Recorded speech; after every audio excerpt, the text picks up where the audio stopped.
This episode is brought to you by our newly established Patreon. Look, if this podcast has been beneficial to you or someone you know at any point, or you simply just have a few extra dollars that you don't know what to do with, we invite you in to join our Patreon for as low as $1 a month. Look, every single dollar right now is literally going towards an amazing cause. That is not code for give us some money so that we can put it into our pockets and figure out what to do with it later. No, seriously, assuming that all of our equipment is not going to just break overnight, literally all of the money right now is going towards helping us give money to first-generation BIPOC college students to help purchase their textbooks each semester. As both John Mark and I hold several jobs in the college space and university settings, this cause is just really, really very aligned with our heart for the podcast.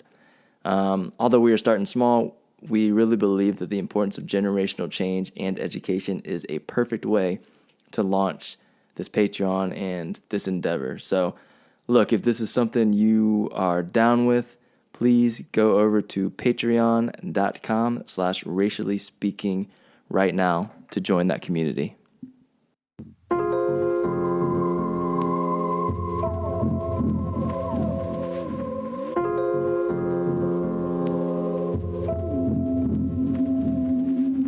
Life in 3 dimensions got me bent and got me twisted. I know I done said a lot, but I should probably stop pretending. I don't really hold the key and I can't really push a button. I just step up to the mic and try my very best to bust it, but I ran out of breath.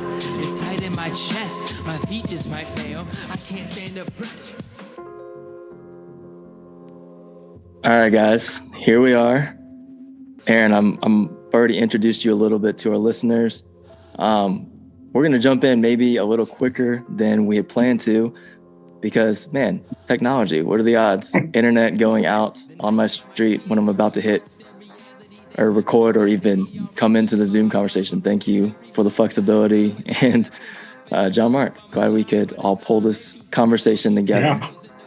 Yeah. Me too. It's nice to be back on after such a long period. Yeah, it's been far too long. Welcome back. It was listeners. The holidays, that's good. Yeah. And like 3 different plagues are going around of illness that we all caught at different times. That's true. Yeah.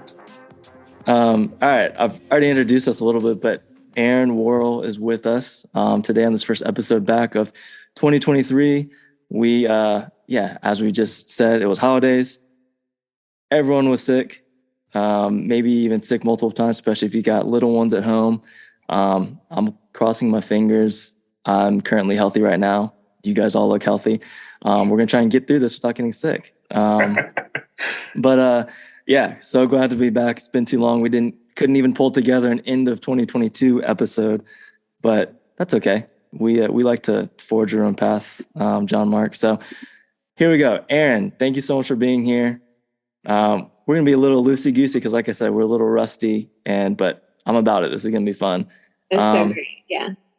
Okay, so first, let's, like I said, jump in. Erin, could you describe a little bit about who you are for those that are listening who might not know? I don't know, anything from like your upbringing, your faith, your family, and vocation, kind of all the pillars of the podcast here. Yeah, totally. Just the whole bio. Okay. So my name is Erin Worrall, and presently I'm a vegetable farmer in Blacksburg, Virginia. My husband and I have 4 kids, and we live on a little homestead, like outside of town, where we raise a lot of our own food. And this is kind of a newer phase of life for us. And for me, I met my husband through campus ministry. We worked for 12 years together on staff with Crew, which is how I know both of you gentlemen. And so ministry and my faith, our family's faith has been an integral part of my life's journey, my adulthood. And there was a time where that felt completely separate from farming or, any sort of land-based living.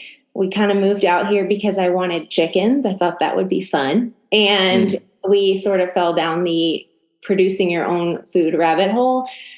And then there was just this long journey in the, kind of 12 years of being in ministry. And then the last 6 that having access to land have been together, for where I've really realized that so much of kind of this lifestyle for me is born out of priorities that we have for our family and our health, but also care for our community. And it kind of I thought they were separate, I guess, at one point in time is what I'm saying. They've just journeyed together. So as far as coming into this conversation and really prioritizing social equity and racial equity in my own life and then in our family's life, that's been a journey that I've been on since about 2015.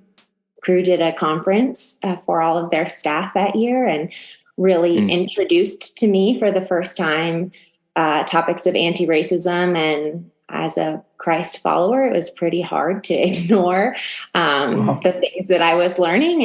And I think that gripped my heart in a lot of ways that we'll probably talk about today that have sort of brought us to this point. Definitely. That was a fantastic, succinct summary. I gave you a lot to cover. That was awesome. Great. It was. One takeaway, I didn't know that that a rabbit hole existed where you end up farming or becoming a farmer. I can't remember how you worded it. I have no background in this at all. Really? Okay. Wow. None. Okay. That's brave of you. I'm really impressed. And also, you have egg producers, right? Yeah. Chickens. We have. I'm jealous of that with just the price of eggs right now. Wish we had some too. You would be less jealous if you knew how much we were spending on feed to get those really? eggs. So. Okay. Everything's expensive. I'm sure. Yeah. That's another rabbit trail. Yeah. It is. Yeah. All right. Well, thank you for sharing all that. There's a lot of that we are going to come back to, as you said. Very interested to elaborate more on that. So, look, so we, here, it might go in one ear, not the other, to a lot of people who've listened for a long time, but we elevate BIPOC voices here, and as well as our allies. And Erin, I know you somewhat. John Mark, you guys know each other somewhat, but we don't go way back, and we're newer friends, which is personally, I'll speak from my personal standpoint, but really wanted to have you on because I think that says something about something that stuck out to me. And I don't take the word ally lightly. It's actually kind of a pet peeve, especially nowadays, of when people use that term loosely, because I think it really means something to me. And I don't necessarily consider obviously everybody an ally who might just, not be an overt racist or something like that. So just wanted to say that. And so I'll just ask this first question. As you know, I'm very long-winded with my questions, but we have a lot of overlapping circles between even the three of us. And, if I'm honest, as it relates to, as you said, all the way back to 2015-ish, I don't always assume that someone that fits your demographic, as you've just given, kind of your summary of who you are, is going to be outspoken about social justice, especially as it pertains to our podcast, racial justice. However, in the brief time, I've known you, I found those kind of biases or assumptions to be very untrue of who you are. So would you say you've always been, you kind of touched on this, but you kind of answered this first part, but always been outspoken on social justice issues, or is this something you've been more recently convicted about? I know you touched on that. So can you delve into a little bit more of that, of what it was that pushed you over the edge of, oh, this is something that my life is going to be different now and how I view these things? Sure. No, it's definitely not been an always thing. A lot of my upbringing was pretty sheltered, and I've always kind of lived in predominantly white communities and was raised, this could be a whole conversation, but was raised in a law enforcement family for the first half of my life. And so there are a lot of prejudices that were handed to me that it really took becoming an adult and entering into my own communities to really dismantle or recognize we're even there. Our implicit biases we're totally unaware of. One thing I think has always been true of me and maybe has made this commitment to racial equity easier, for lack of a better word for me, is that I've always been kind of a louder, more opinionated, outspoken person. That was even pre becoming a Christian. My whole teenage upbringing was like kind of the loud feminist in my high school. Okay. I was voted most likely to become president in my yearbook, those kind of Wow. So I've always cared about social justice. A lot of that was in specifically for like women. And but then I became a believer in late high school and then really started walking with the Lord in college. And oh gosh, and again, could be a whole other, I'll try and keep it succinct for the purposes of our discussion on racism, but that happens every episode. A lot of my kind of learning to find my own voice was recognizing, as a woman in college in a campus ministry in the Midwest, I felt like the way that I was seeing Christianity reflected on the role of women, the importance of women, was unfair. And that was a voice I felt like I had the strength to speak against. And then I kind of became a person that kind of was known for being a little bit of a squeaky wheel in those ways. And so I think when I became aware and some of those implicit biases about race were being kind of revealed to me, then it wasn't scared to say something because I had practice saying something. Yeah. So if that makes sense. Yeah, that does make a lot of sense. Yeah.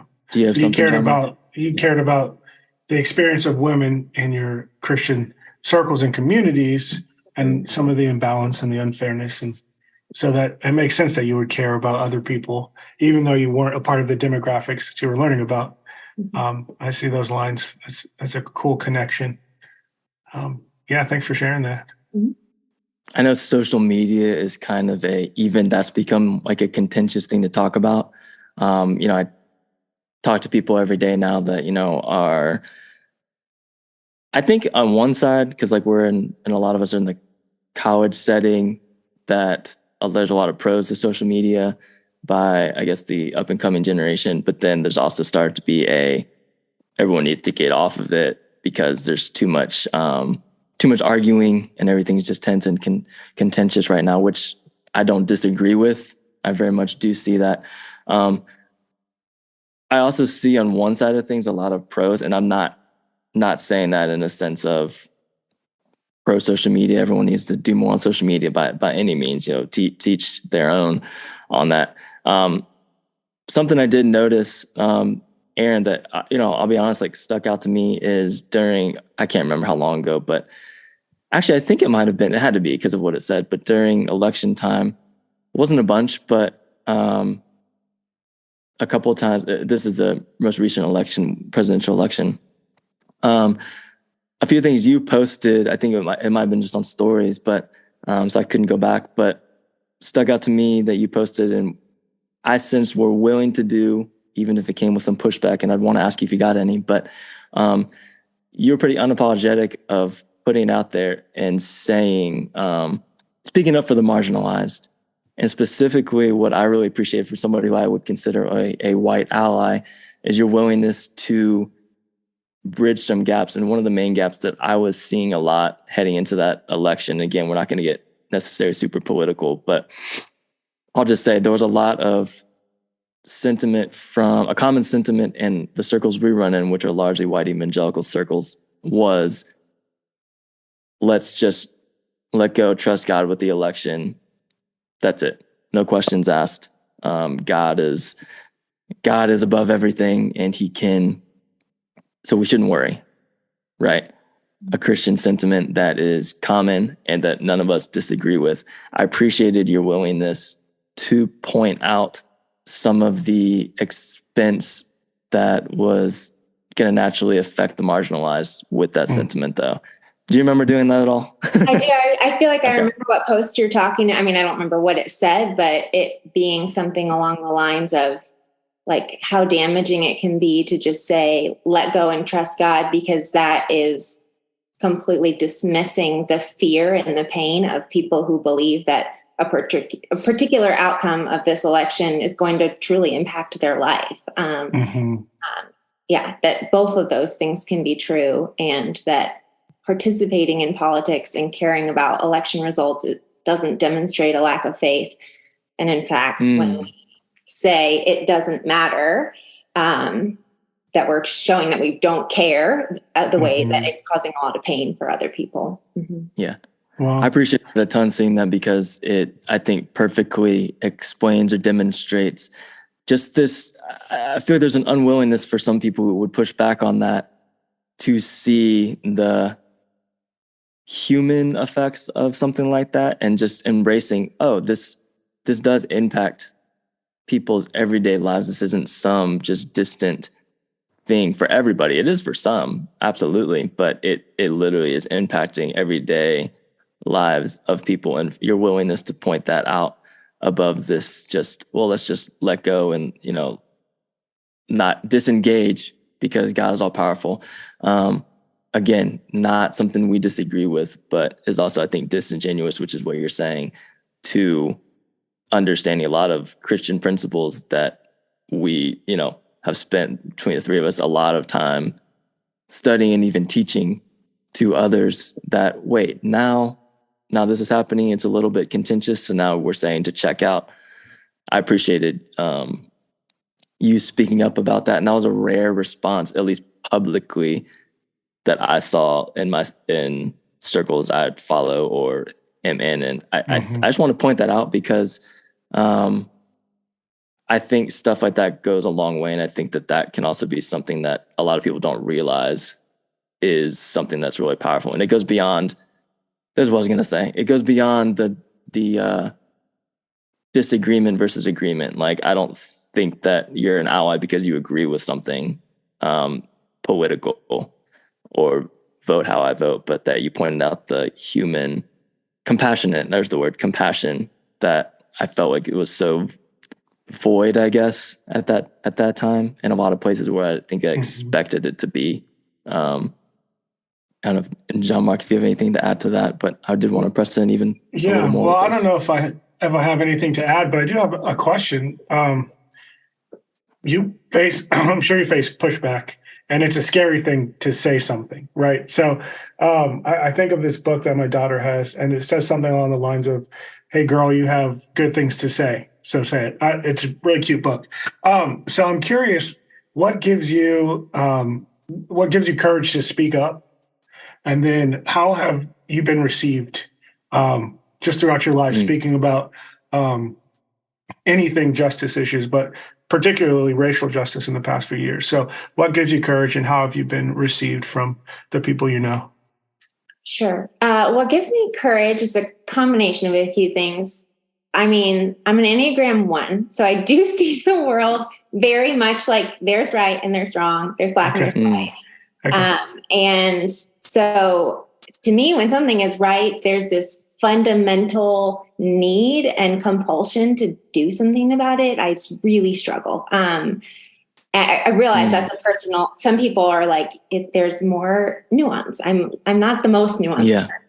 So that's part of it, is just feeling like this is an objective, I believe it's an objective reality of injustice. And as a believer, there's no room for me in who I see the person of Jesus to be, and the command to love our neighbor, to remain like neutral about the fact that injustice exists. So I recognize that people are going to have a different calling for how they address that. I mean, and there are so many spheres where this plays out in our life. We can't all be involved in all of them, but that's a big part of it, is just, David, you said earlier that, I belong to a demographic you don't expect to care. My belief is that if we look at a Christ follower, this should be the hallmark. Like, how are we missing? Hold on 1 second. Oh. My demographic. Okay. You can start from there. Yeah, sorry about that. That's okay. No, you said earlier, David, that, thinking about the demographic I belong to being, a white Christian woman, agricultural, that doesn't seem like a likely person to care. But to me, being a believer, it just is clear that this is not even a command, like it's our joy as Christians to love our neighbor as ourselves. And so when I see a clear example of injustice, that's not a thing that makes me special. That's not a unique calling that I have as a believer. This is like part of my participation in the human race. So that's a motivation for me. But also I think proximity breeds like concern, and it's been really important to me that even though we live in a pretty rural white community, that we create relationships and we intentionally create proximity in our lives to people who are different than us. And when you know people and you love them, then their cause and their pain becomes really important to you. And so when I think about what prompts me maybe to speak out or post a thing or engage locally in some sort of event, it's always people I love. And and then a concern to kind of create a world that's going to be more equitable so that when my kids participate in this, it's not hard for them. As far as how I'm received, it varies a lot.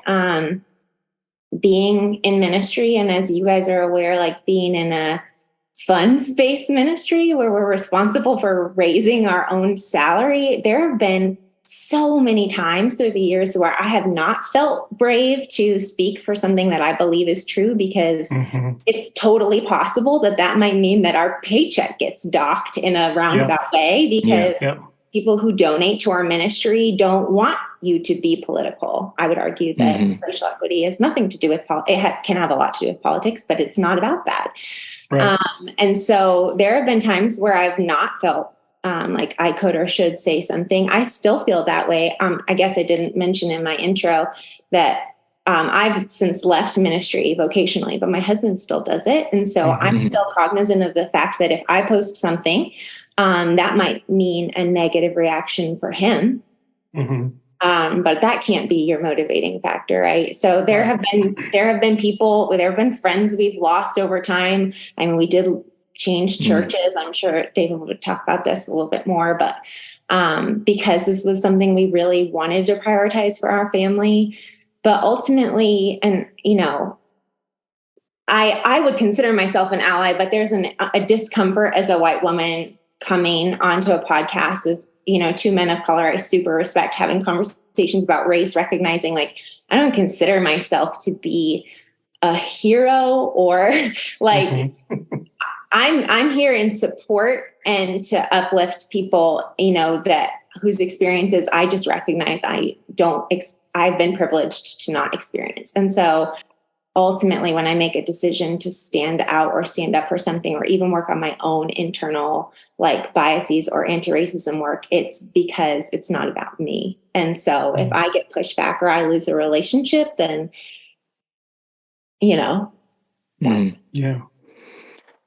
I can tell that you're still willing to take it on the chin, because you're still using words like anti-racism, which is we're going to do something on that, John Mark, but that's one that's people are trying to get rid of because it's too much for people to handle. And anyway, that's again another episode right there.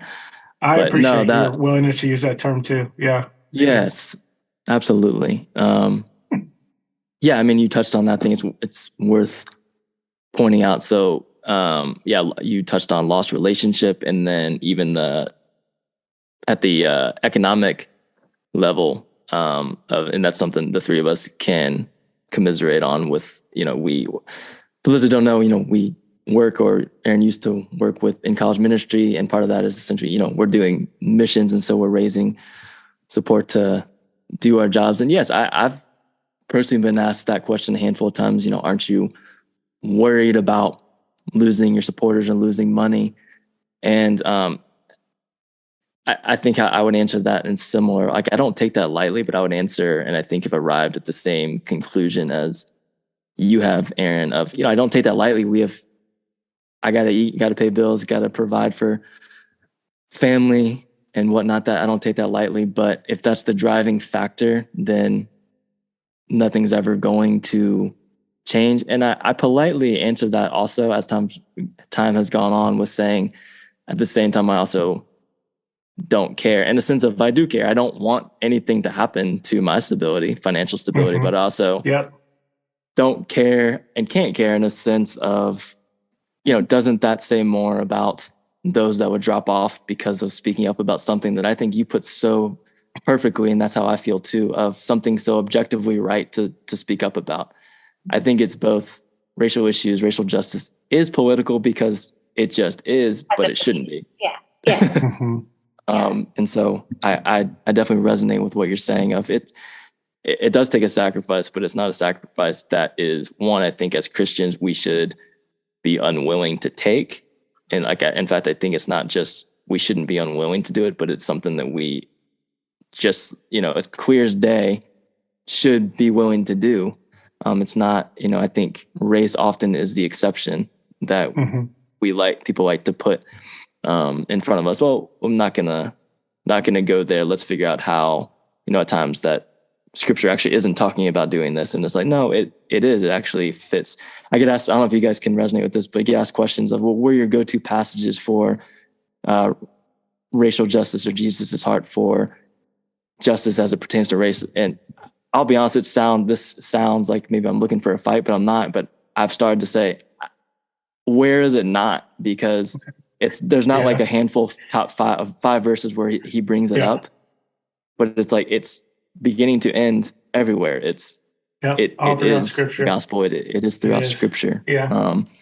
So I appreciated just everything you just said, Erin. Yeah, and how you tie it to love your neighbor as yourself. I like how you said it's not a command, it's our joy. And I truly believe that. We as Christians believe Christ came down to die for us because he loves us and was joyful to do that. There's joy in that, his relationship with us. And so similarly, we live that out through following Christ and with our neighbors. So I love that picture you painted of it's not a command, it's our joy. And people's concerns become your concerns because they're your neighbors, because you know them. So yeah, thank you for sharing all of that. That was great. Well said. Yeah, absolutely. I'll say too, I imagine you guys can relate to this in your experience and relationships with students you mentor as well. But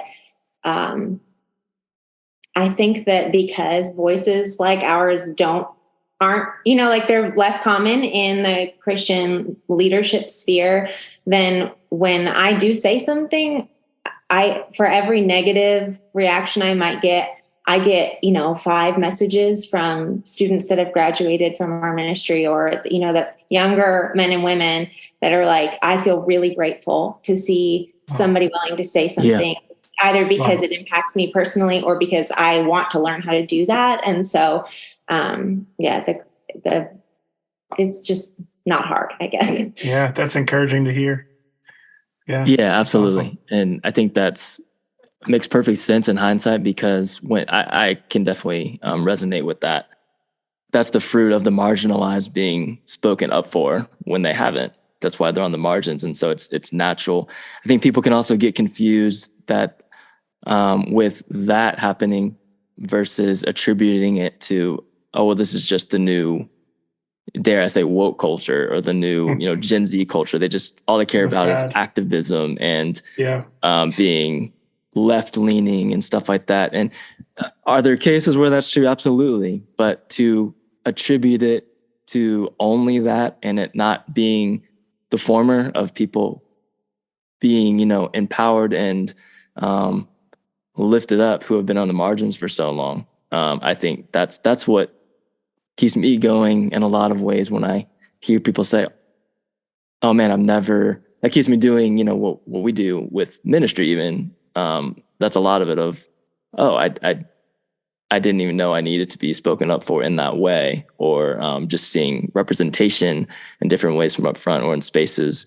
It's just so powerful. And I think we throw around the term representation and stuff like that, and that even has lost some of its power and meaning because it's, thrown out lightly a lot of times. But I don't think people realize just how powerful that is when so much time has gone by of the opposite happening. All right. So you've touched on a lot. This has been so rich so far, Erin.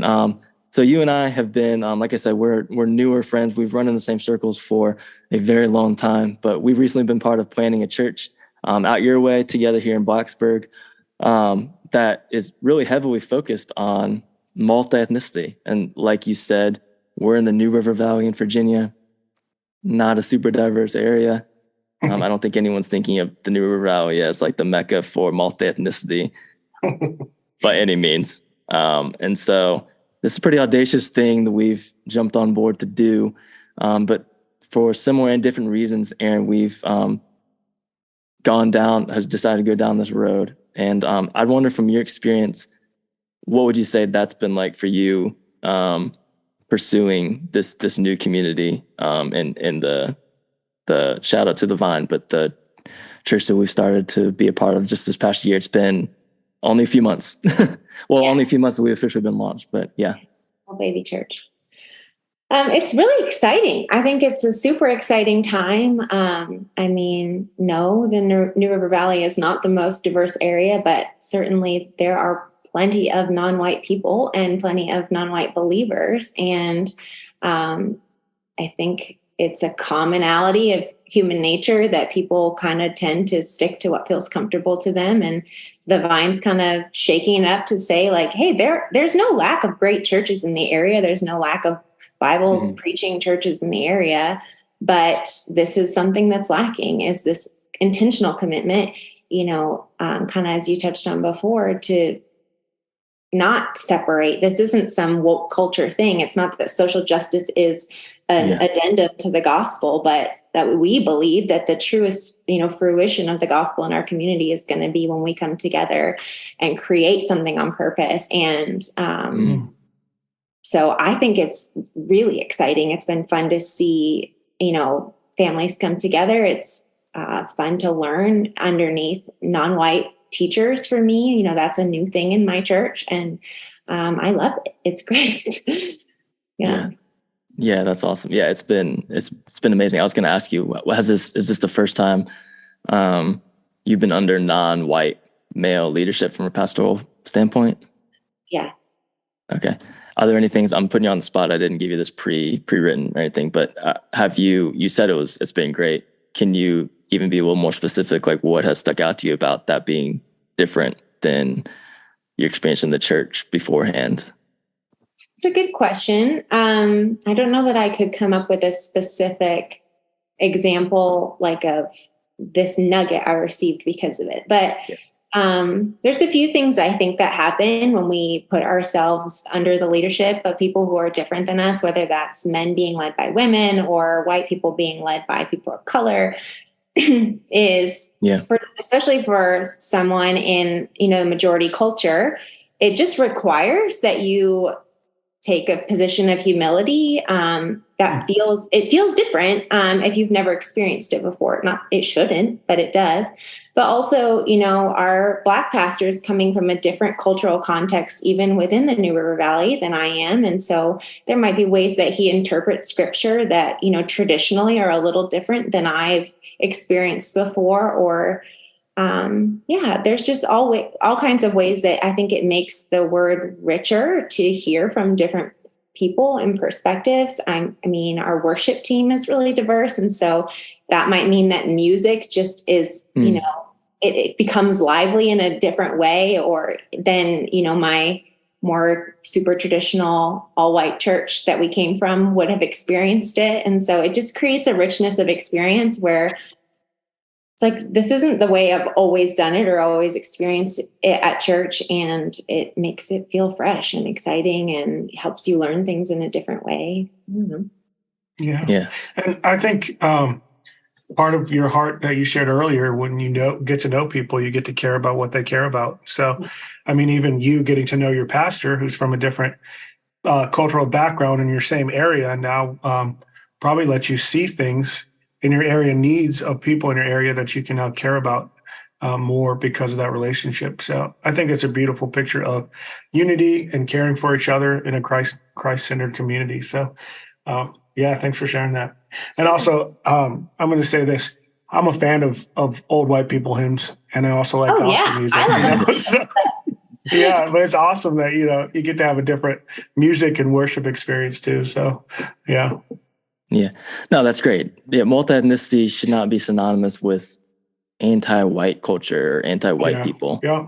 Which now, contemporary Christian music, I'm a little bit like, I don't know on sometimes, but those classic hymns, they bring a tear to my eye. Yeah. I think too that another big part of that for us, I've kind of touched on with our kids. This is a really significant contributing factor for us in being a part of this church plant is our children are only under our roof to be shepherded and discipled for a finite period of time. And we, with a lot of our words and our family conversations and the books that we buy and all of these other things are trying to raise children that are, going to enter the world from a more equitable place than we did. And that's really hard to do, though, if all of the kids in their class and all of the kids in their church and all the kids in their extracurricular activities look like them. You can use words to say all day long, this matters. And this is the experience of people who are different than us, but, and we should care about it, but it has different legs on it when, the people in your life, you see that represented in. So that's important. Was really important to us too, is, if we're going to only be able to shape 18 years of their church life and experience, we want it to be reflective of something we're hopeful for them for the rest of their life. I love that. That's absolutely. A great vision for your family. Yeah. I want our kids to be informed about history and what they need to know, but I also want things to be so different that they're almost surprised about how big of a deal some things were in the past. Yeah.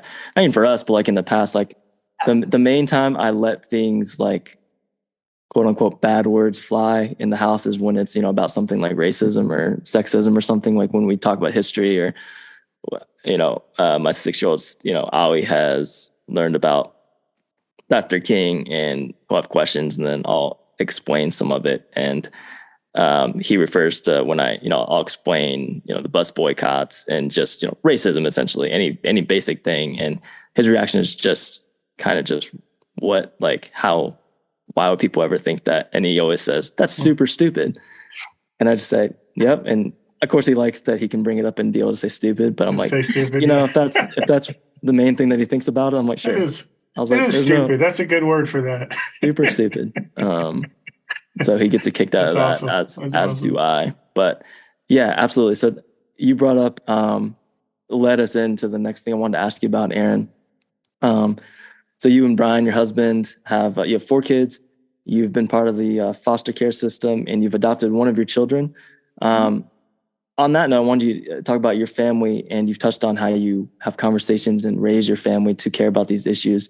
I'd say I think this is accurate. You tell me if you guys agree, but that foster care and adoption are, I think, probably 2 of the higher priority causes in Christian spaces, right?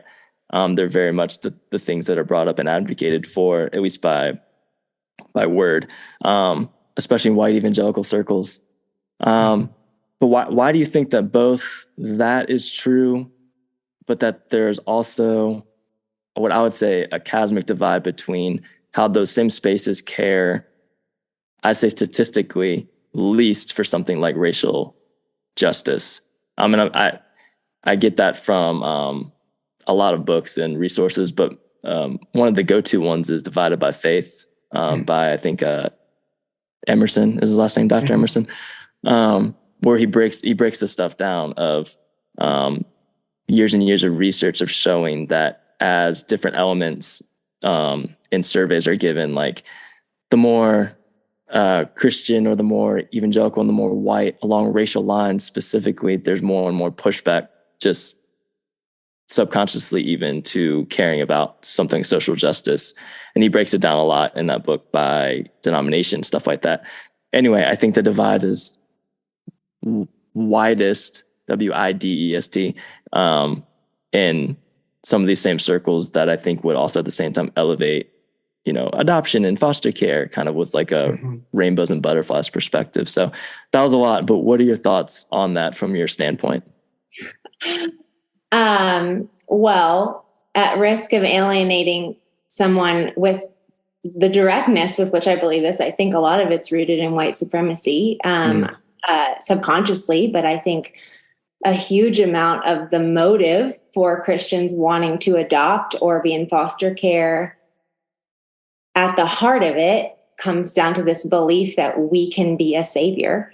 And a lot of that being rooted in white saviorism. And again, I think 99.9% of the time that is subconscious. I don't know anyone that's adopted a child and thought, I'm going to evangelize these poor brown children or these kids out of, the opioid crisis because I am white and I don't think that's intentional, but I think that is true. And I think that because I experienced that myself, even there was a lot of unlearning and a lot of intentional just work I had to do to recognize, like, foster care and adoption. This comes back to the proximity thing. I think people think it's so amazing and it's such a good thing to do because objectively they can look at scripture and see the call to care for the widow and the orphan. But unless you yourself have been in a position of either being a foster child or a foster parent, or you have known and loved someone who has been a foster parent, or maybe a parent who's had their child, removed from them, you can't fathom the brokenness and the pain that goes into that. And I think that there's so much work that still needs to be done in adoption circles, but some really positive progress, I think, is that the voices of adoptees are starting to be heard. There's this really significant boom in the foster care system in like the 90s. And so all of these kids that were removed are now adults and they're telling their story. And so I think light is being shed on how broken and difficult a process it is. And so I guess what I'm trying to say is that for us entering into foster care, we did kind of have some rainbow pictures about it. We thought this was going to be this really wonderful way for this, our family who has a loving home and space and love to give could take care of a child that didn't have that. And what I actually learned from becoming a foster parent is that what that child didn't have was family who had been resourced or cared for well, that there's generational injustice and generational poverty and generational abuse that feeds into the need for foster parents to exist. And so my perspective on what good thing we were doing changed so drastically when I was experiencing it, because again, all of a sudden I had a relationship with a mother who couldn't care for her child. And it wasn't because she didn't love him. And it wasn't because she didn't want to make good choices for him. It was because she could not, because of her situation in life. And she didn't have community support. And so, and that's been true of all of the kids we fostered, not just our son that we adopted, but in every circumstance, every child that's been in our home.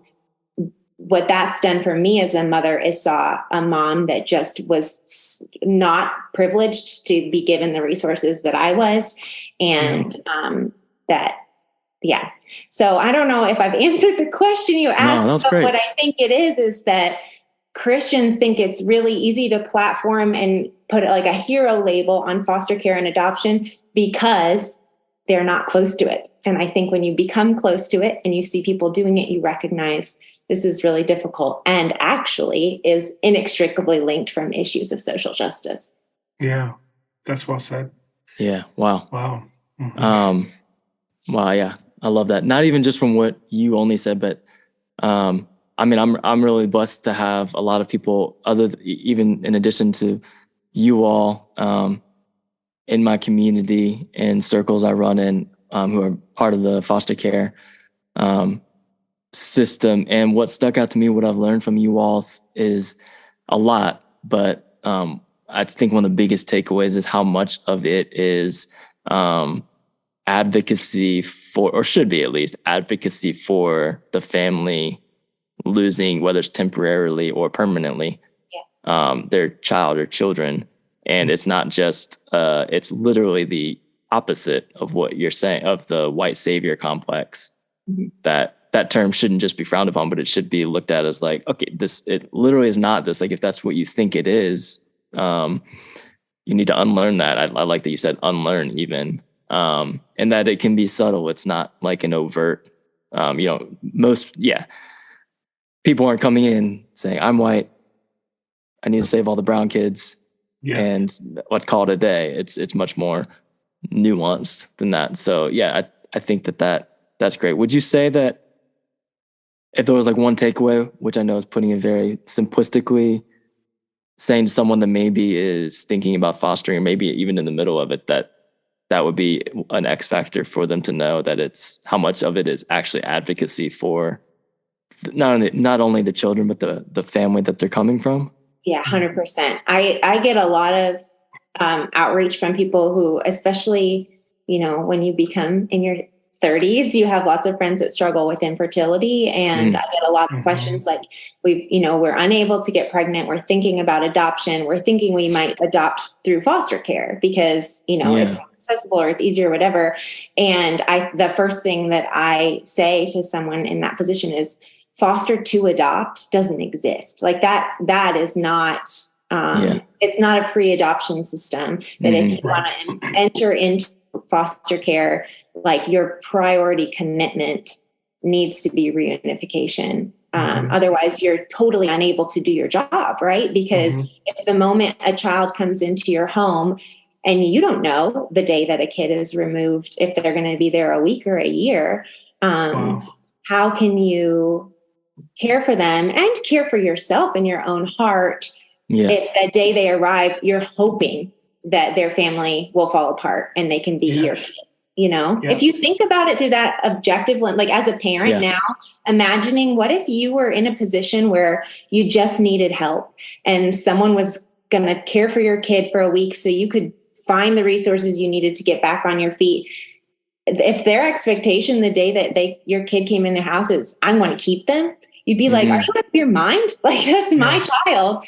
And that's true. These children don't belong to us as foster parents. And it should always be the hope and the priority that something can be done to support those families. So it's often the case that it can't. I'm not ignorant of that. It's not like every situation can be fixed. There's a lot that can't. And it is often best for the child that they don't return home, but that doesn't mean that's good. It's just heartbreaking. Yeah. Would you be able to elaborate at all on your personal story with adoption? Because even playing devil's advocate, somebody could say, easy for you to say because you ended up being able to adopt. And I know you fostered many other children. What would you say it was like when it reached the point where we have a lot of good friends that have gone through the similar, I won't say the same process because I think they're all different. But when it reached the point where, we actually are going to move towards adoption, when you didn't necessarily, have that mindset because of your feeling to advocate for the family, what was that like? It's kind of a gradual process because as much as you're advocating for the family, you're also advocating for the child. And in this situation of our son, there was no question that this was an unsafe, impossible situation for him to return to. And I don't know. I mean, but even now that he's ours and he has been for years, there is not a Mother's Day that goes by or a birthday of his that goes by that I don't think of them with just complete heartbreak, knowing how hard that must be for them. We don't have an open adoption for, situations that were out of our control, something we were willing to do. But even not having any connection with them, it still is, there's still brokenness. It's beautiful. I mean, I wouldn't change anything. And I can't imagine our life without our son in it. He's 100% meant to be here, but it's just not as cut and dry as people would like for it to be. He is, can I say his name? I don't know. He's a fireball. Amos. Yeah. Amos. Man, he is. Fireball is a perfect word. Got the, I love the empathy that you have for the mother, for the parents and the family. Yeah, that's beautiful. Yeah. Thank you for sharing that and sharing that heart, showing it to us. I think it's a perfect thing to think through all the nuance, it sounds like, with the foster care, because it almost comes full circle. We went from white savior complex to not having the mentality of saving. And not that that's where it's ended up full circle, but, now you have, literally adopted him, but it's not just so cut and dry. There's so much more. You're still caring for his family. Yeah, in the midst of it. You still care about him. Mm-hmm. You've got to think through just a lot of nuance. And I think the X factor is compassion, which we keep coming back to. But yeah, I appreciate you sharing all that. It was really helpful, Erin. All right. I said we'd come back to this, and I also want to honor your time, but I know a lot of people listening will want me to go here. So let me ask you a little bit about your home. Okay. So you said you live on a homestead. I've used it as like you are homesteading. Yeah. Clearly sure. I don't. Noun, is it verb. both? Yeah. Why not? Mm-hmm. Okay. So it can be a verb or a noun. Yeah. Homesteaders. Perfect. Okay. I thought I had already messed that up. Okay. You touched a little bit about why you felt called to do that. I meant to pull this up. Hopefully I can pull this up with the internet. Let's see. Your sister-in-law, Emily, shout out to her. She posted about you guys' partnership because she also has her own business, similar business, more meal prep wise, I think. But yeah, I love veggies for her meal prep. Yep. Mm-hmm. Yeah, I love what she posted about it was right on cue because I knew we were going to have you on, but about your heart for doing what you do. I know you could talk about it a lot. We could ask you a bunch of questions, but let's see. I don't remember what my question was. Are there, and I think the answer is yes, but are there any social issues that inform your calling to homestead? Like, what is your, I don't want to say elevator pitch, I guess, for why you're doing what you're doing as it relates to kind of what we're talking about? Mm-hmm. Well, I guess there's a million, but why we homestead, the values that it encompasses for us, for me, are a lot of even just like nutrition, food-based, and care for like hard work. Like these are all things I want to be a part of our life. There's food access. I mean, we are ministry family and I really care about healthy food. And so to buy organic or free range meats, it's just not accessible to us. And so raising it enables us to do that. But I think maybe for me, the kind of spot I found in it is, homesteading can have a really like separatist connotation to it. And I think in a lot of communities it does. It really is about self-sufficiency. And I'm going to raise all my own food and I'm going to have my preparations for when the world ends, so that all of my neighbors are starving, but I'll have what I need. I mean, really is kind of where a lot of the homesteading community lands. For me, it's like we find a lot of joy in doing this. It provides a lot for us. And now that I've been doing it, I have this knowledge to share that could really impact other people's lives. And I've kind of adopted this philosophy that homesteading can be done anywhere by any person in any home environment. It's really less about land and animals and whatever, and more about how can I be more tied to the root of the ways that I provide for my family. So that's cooking from scratch or learning to like mend your clothes instead of buying new ones. But I mean, we've talked a little bit about the pros and negatives of social media. I've found this crazy little spot on the internet where I can share about homesteading and farming and our family's experience with it in a way that gives away that knowledge and that education for free. I mean, in the past, I think past generations, agriculture and like being tied to food production has been something that's been done by one group of people who like their family are farmers and they've always been farmers. And, it's not really an industry people are like breaking into.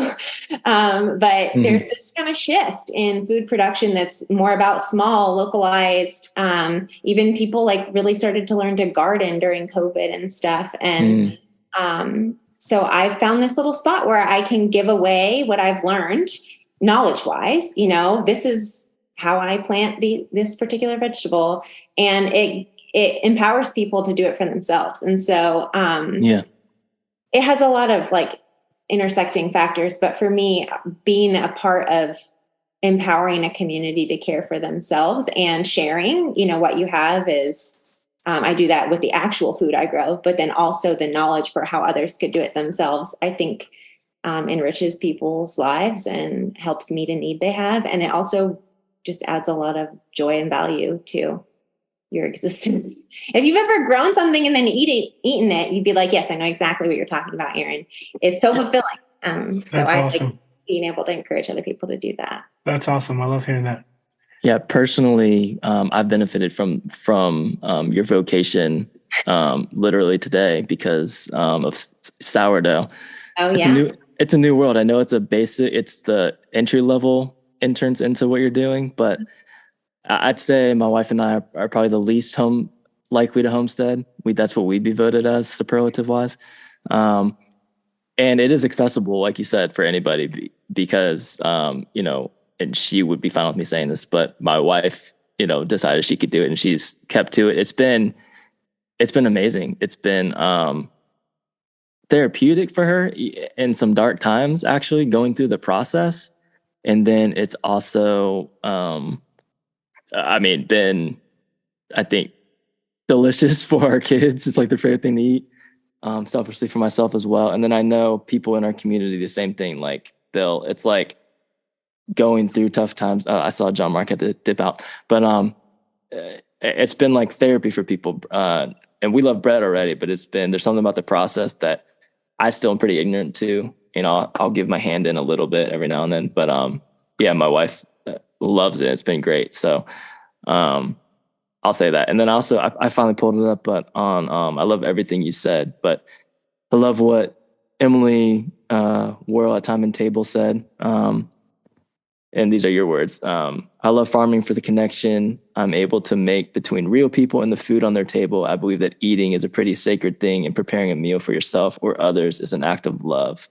I love that. That's great. You can feel that from, like I said, from even your social media presence. People hate on social media, but I think you can feel that through what you're doing, even just on the internet, and then just how you have not acted, but put into action everything we've discussed in this conversation. Like you're about it, and you're not, in my opinion, you're not in doing anything you're doing for any other reason besides feeling compassion and calling, whether it's your faith for your family. And I love how you kind of synthesized everything our main pillars here on the podcast. Faith, family, vocation. Has been very encouraging and informative. So that's been really awesome. Thanks. Yeah, also, I think it's just been true. I think it's true of me that if I love a thing, I want to share it with people. And whether that's like food or the knowledge of how to make bread or, even the issues of, unlearning doing anti-racist work or being an advocate for whatever different causes are important to me. I don't know. I just feel like our life is richer when we share it with other people. And so yeah, that is kind of just the hallmark of why I do anything is to give it away and to share it with people. Yeah. Side note, if you're ever looking for advertising opportunities and sponsorships, we'll take payment in bread. Okay, great. No, seriously. So last couple of things before I ask you for some resources, but we touched on this a little bit, but all right, what would you say to people who are first resistant to the idea of social justice being a priority for the church or even in scripture? What would I say if they were resistant? I would say we're probably not going to convince anybody that doesn't want to be convinced. And the first step towards empathy is proximity. I've said this a lot of times, but I would say, who could you build a relationship with that's going to make you want to care even?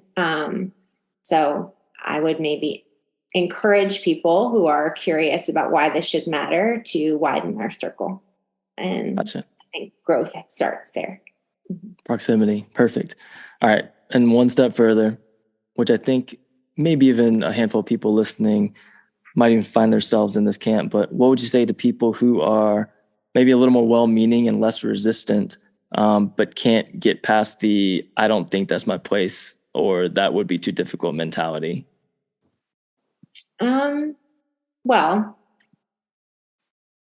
I would say work on your own education. This is the thing that's constant for me. And as you do, probably you will find the sphere where you feel like it is the right place for you. Yeah.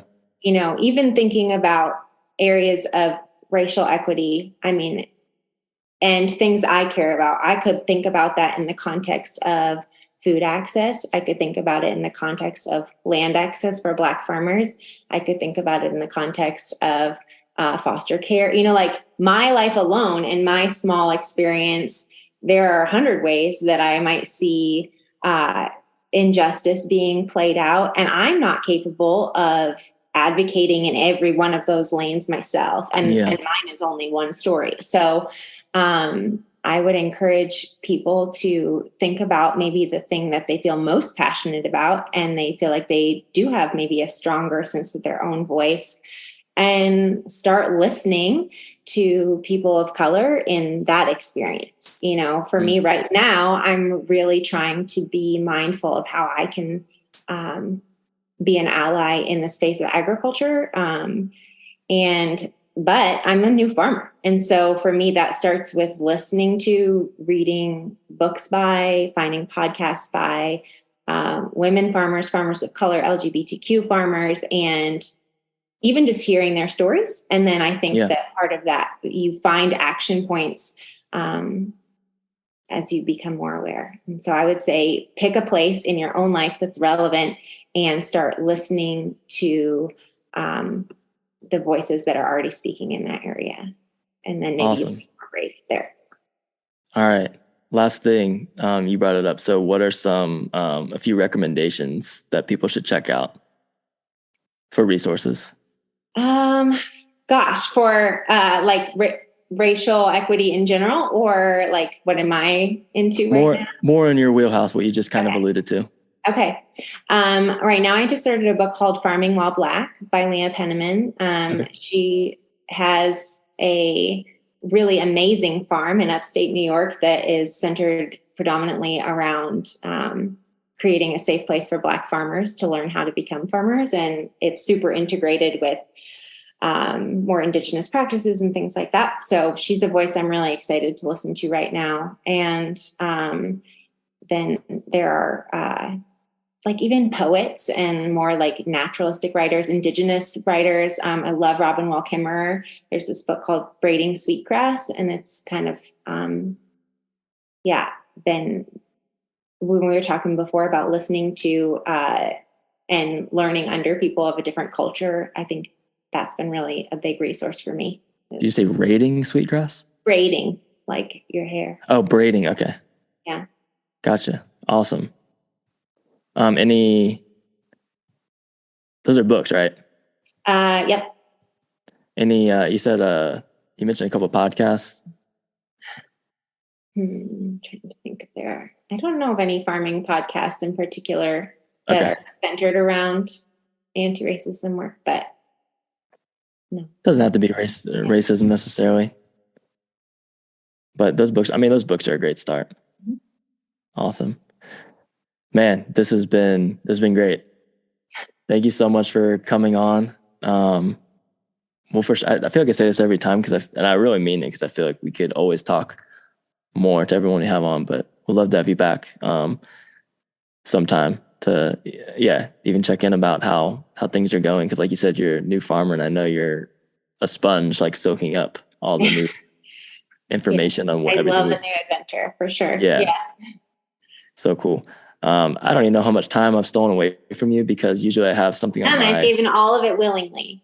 No awesome. Great. Yeah, no, for sure. I usually have the time more in front of me on the thing I usually record on, but with our technical difficulty with internet inexplicably going out as we were about the podcast, here we are. So Anyway, thank you so much. Listeners, thank you so much for listening. As always, we're glad to be back. John Mark had to peace out about 5 minutes ago. He disappeared from our Zoom screen. But yeah, we'll be back. I'm excited. Listeners, for guests we have coming up this year. And so happy to start the year with you, Erin. This is great. Thank you so much. As always, music you're listening to is done by our friend Dylan Dent, and our artwork was created by Ashley Bush. And we'll see you guys next time. The nightmare might scare you, no worse than reality. They hunt you by day, R.I.P. Ahmaud Arbery. Everybody got a time, but that's less than comforting. I hope I'm alive by the time they choose to comfort me. Mosquitoes in the vein, or leeches on my soul. This money on my mind is a fracture in my bones. You get crippled by continuing existence like a ghost. And they wonder why we drink, and they wonder why we smoke, and they wonder why we think that everything's a joke. I'm shocked that we can sleep, must be the thought of letting go.